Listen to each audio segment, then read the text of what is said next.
Who are the current major UK political parties? Well, bring on the clowns. The major UK political parties are running scared. They've hid the field to themselves now for so many years, but they are under threat from the rising political star called UKIP. In the past they thought that UKIP was an outsider, a joke that they could dismiss. But such is the total dissatisfaction with the Conservatives and Labour and the minor parties such as the Lib Dems and the Greens that UKIP now represents the major new force in UK politics. The evidence that they are taking UKIP seriously is that they are turning the attention of their media machines on UKIP in an attempt to find weaknesses and discredit it.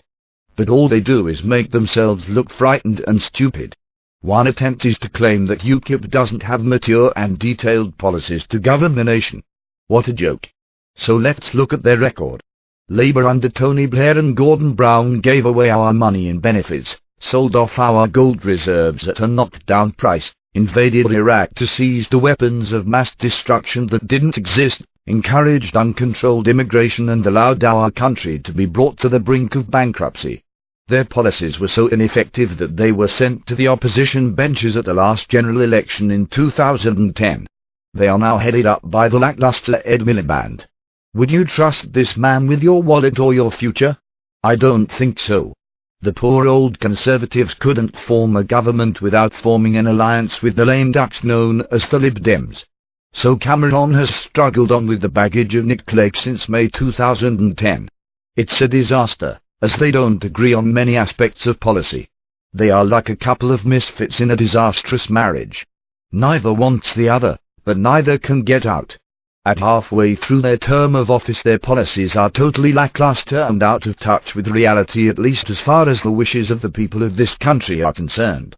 It's hard to remember all of the occasions when they've announced some new initiative, only to withdraw it within months, as impractical, after having had a massive backlash from the British people.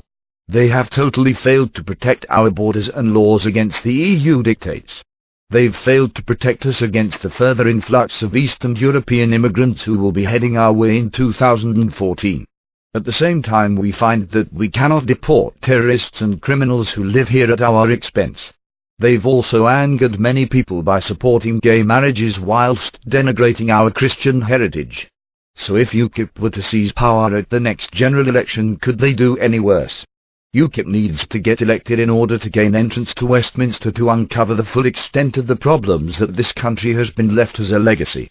Then they can refine and polish their policies that put the citizens of this country first.